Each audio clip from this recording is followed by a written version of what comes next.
মধ্যপ্রাচ্যের মরু দেশে কেন কমল তাপমাত্রা? কি বলছে আবহাওয়া এবং এর পেছনে অন্য কোনো কারণ রয়েছে কি?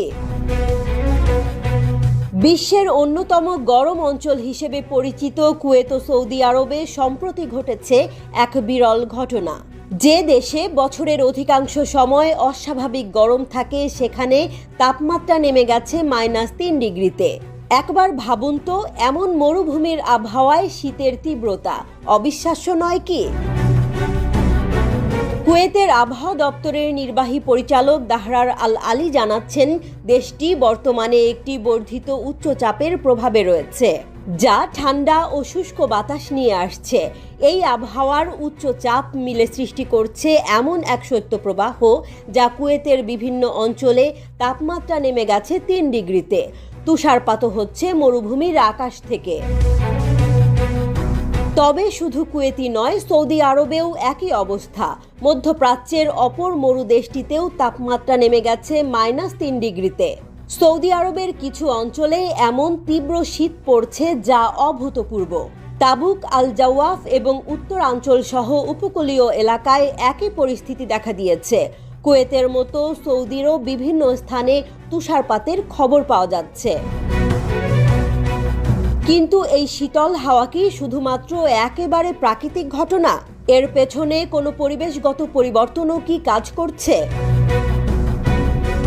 আবহাওয়া বিজ্ঞানীরা বিশ্বাস করেন, জলবায়ু পরিবর্তনের ফলে এই ধরনের অস্বাভাবিক আবহাওয়ার পরিস্থিতি বৃদ্ধি পাচ্ছে। পৃথিবী জুড়ে ক্রমবর্ধমান উষ্ণতা কেবল তাপমাত্রার পার্থক্যই তৈরি করছে না, বরং আকাশের শীতলীকরণও ঘটাচ্ছে, যার ফলে মরু অঞ্চলেও এমন শৈত্যপ্রবাহ দেখা দিতে পারে।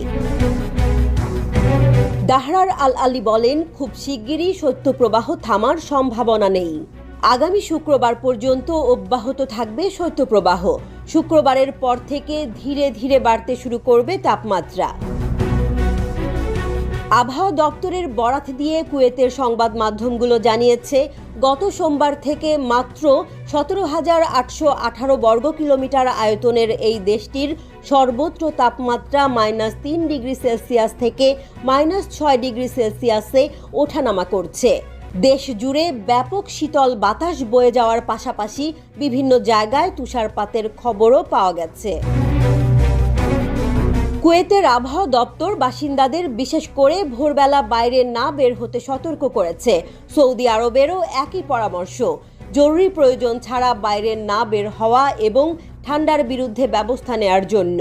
একদিকে যেখানে শীতের তীব্রতা ক্রমবর্ধমান, অন্যদিকে মহাদেশটির অন্যান্য অঞ্চলে গরমের প্রভাবও বৃদ্ধি পাচ্ছে। গরম এবং শীতের এই অদ্ভুত বৈপরীত্য কি ভবিষ্যতের আবহাওয়া পরিস্থিতির জন্য নতুন কোনো কিছুর সংকেত দিচ্ছে?